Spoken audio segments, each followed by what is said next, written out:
It is Christ himself who is present in the Eucharist, who is among us. He comes to enlighten us with his teachings and to strengthen us with his body and blood. He comes to teach us and make us capable of loving and living. The prodigal son looked for a life free of discipline and norms, free from God's commandments.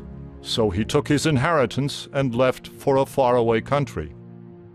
The faraway country symbolizes a totally different life. The son didn't want to be in the prison of the rules of his house. He wanted to do as he pleased. And at first, he felt happy. But little by little, he begins to experience the tedium.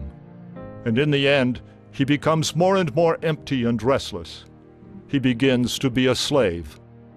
And finally, realizes that his status is lower than that of the pigs.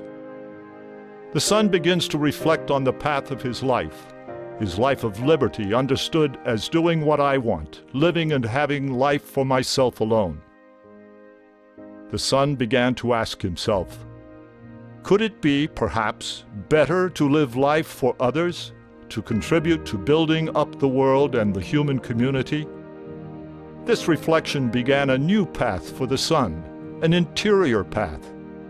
And he began to see that he was more free in his house, where he contributed to building up society in communion with the Creator. This interior path also became an exterior path, and the son returns to his father to begin his life again. His father, who had given him liberty so that he could come to understand what it is to live and not to live, embraces him with love and calls for a celebration in his honor. With this celebration, the prodigal son begins a new life, and in this way understands that it is precisely work, humility, the discipline of each day that brings about a true celebration and true liberty. This son, now purified, has understood what it is to live. Certainly in the future, his life won't always be easy. Temptations will return. But now he has a clear vision that a life without God doesn't work. Since without him, the essential is lacking, light is lacking, meaning is lacking. The great meaning of the human person is lacking.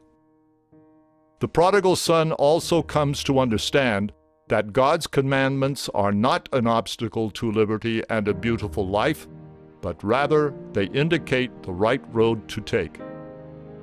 The son also understands that work and making a commitment for others makes life better. Precisely this effort to commit yourselves in work gives a depth to life, because we have then contributed to the growth of the world, to an increase in liberty and beauty.